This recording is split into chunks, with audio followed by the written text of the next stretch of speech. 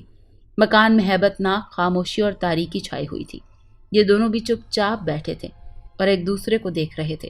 ٹھیک 12 بجے نچلی منزل میں کسی دروازے کھلنے کی آواز آئی اور پھر بند ہونے کی آواز سنائی دی۔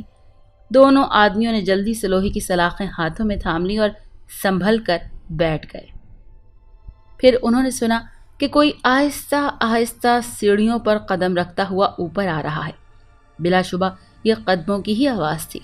یہ آواز کاؤنٹ ہیمن کے کمرے کے باہر آ کر رکی۔ پھر دروازہ جنبش میں آیا جیسے اسے کوئی دھکا دے کر کھولنے کی کوشش کر رہا ہے۔ اس کے بعد 3 بار دستک دی گئی۔ یہ دونوں دم سادے بیٹھے رہے۔ پھر باہر برآمدے میں لگا ہوا بجلی کا سوئچ دبانے کی آواز آئی۔ یقیناً باہر کا بلب جلایا گیا تھا۔ جناب، میں شرط لگاتا ہوں بھوت ووت ہرگز نہیں ہے، پرنس نے دبی آواز میں کہا۔ بھوت کبھی مکانوں میں لگے ہوئے برقی کمکموں کے سوئچ نہیں دبایا کرتے، وہ تو روشنی سے بھاگتے ہیں اور تاریکی کو محبوب رکھتے ہیں۔ یہ بھوت تو ہرگز نہیں معلوم ہوتا، لگتا ہے کوئی اچکا ہے۔ میں ابھی اس بدماش کا سر توڑتا ہوں۔ یہ کہہ کر وہ اٹھا اور دروازہ کھول دیا۔ پھر اس نے لوہے کی سلاخ اس انداز میں اٹھائی جیسے متوقع حملے کا جواب دینا چاہتا ہے، مگر برآمدہ سنسان پڑا تھا۔ باہر کا قمقمہ روشن ہونے سے ہر طرف اجالا پھیل گیا۔ سیڑھیاں صاف نظر آ رہی تھی لیکن وہاں تو کوئی بھی نہیں تھا۔ آس پاس کہیں ایسی جگہ نہ تھی انسان تو ایک طرف بلی کا بچہ بھی چھپ سکے۔ پھر یہ کیا اسرار ہے؟ پرنس کی آنکھیں خوف سے ابلنے لگیں اور اس کا وہ ہاتھ بری طرح لرز اٹھا جس ہاتھ میں اس نے آہنی سلاخ پکڑ رکھی تھی۔ خدا کی پناہ، یہاں تو کوئی نہیں، مگر دیکھیے ہال کمرے کی بتیاں بھی جل رہی ہیں، حالانکہ ہم نے یہ بتیاں ہرگز نہیں جلائیں۔ میں کہتا ہوں ضرور اس منحوس مکان میں کوئی موجود ہے جو ہم سے یہ شعبدے بازی کر رہا ہے۔ پرنس ہانپتے ہوئے بولا، آؤ نیچے چلیں۔ کاؤنٹ نے خوف دور کرنے کے لیے ذرا بلند آواز میں کہا۔ تعجب ہے، اگر یہ کوئی بھوت ہے تو اسے برقی قمقمے روشن کرنے سے بھلا کیا ملے گا؟ پرنس نے بڑبڑاتے ہوئے کہا، باخدا میں نے کسی کے سیڑھیاں چڑھنے کی آواز سنی